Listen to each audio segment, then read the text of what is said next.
Le chef de l'État, Félix-Antoine Tshisekedi, a pris part, mesdames et messieurs, au 20e sommet de l'EAC tenu à Bujumbura. C'est justement ce 20e sommet qui est notre grand format pour ces journaux. Ici, il s'agit bel et bien des tensions récentes tenues à l'est de la République démocratique du Congo. L'internationaliste Germain Issambo est notre invité. Il s'entretient ici sur la même question avec notre consoeur Amanda Chibola. Professeur Germain, l'RDC participe au 20e sommet de la communauté de l'Afrique de l'Est, au Burundi, plus précisément à Bujumbura. L'an dernier, précisément au mois de novembre, le 23, il s'était tenu un autre sommet qui n'a pas vraiment porté ses fruits. Alors pensez-vous que ce sommet ici, du 4 février, puisse porter ses fruits?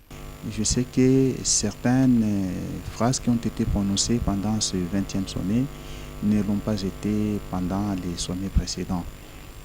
C'est notamment, n'est-ce pas, les responsabilités que chacune des parties a prises en vue de pouvoir prononcer haut et fort qu'il est grand temps de laisser la République démocratique du Congo se gouverner seule sur les questions économiques, d'autant plus que la guerre a une dimension économique très prononcée.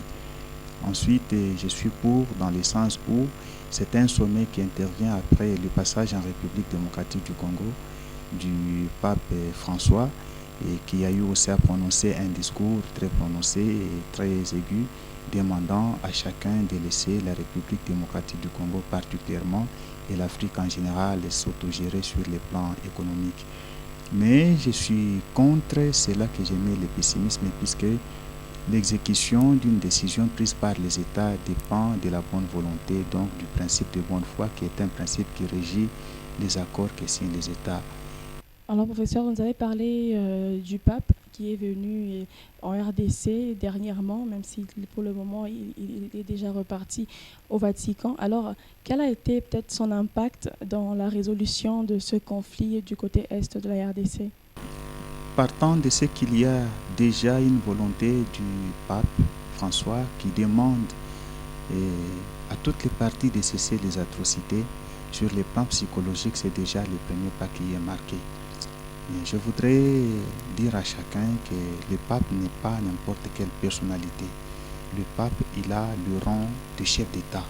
Le pape, il a le rang de président de la République. Et le micro-État qui existe dans le monde entier, c'est la cité du Vatican. Et tous les États ne s'appellent pas République, tous les États ne s'appellent pas comme tel État. Il y a des États qu'on appelle tout simplement royaume. Tous les chefs d'État ne s'appellent pas des présidents. Il y en a qu'on appelle tout simplement roi.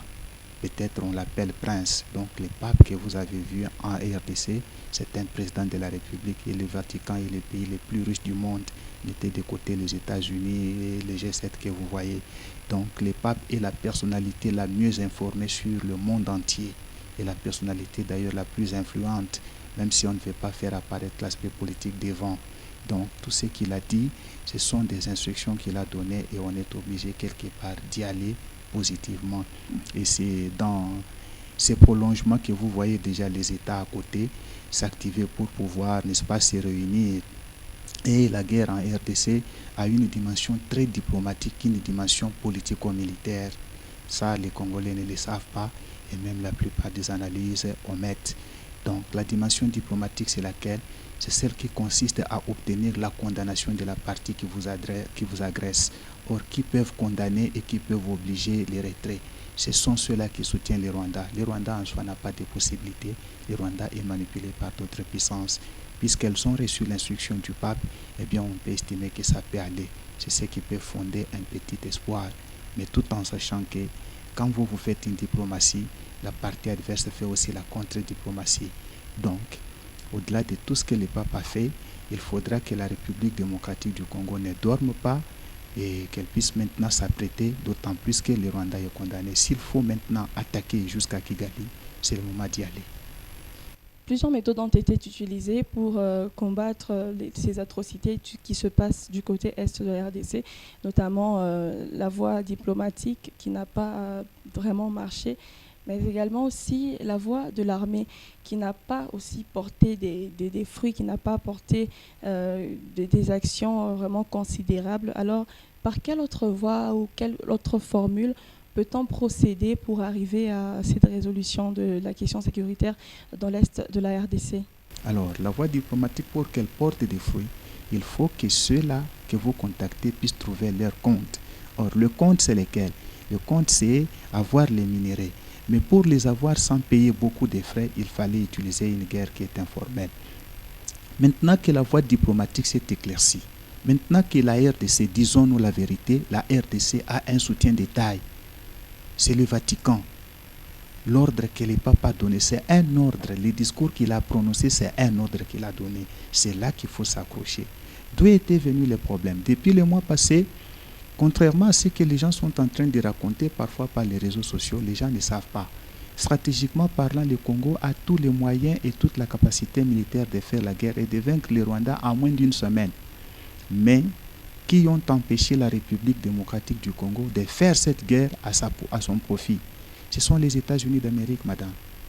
Ce sont eux qui ont dit au gouvernement congolais, que je ne vais pas éclaircir ici, de ne pas procéder à l'attaque.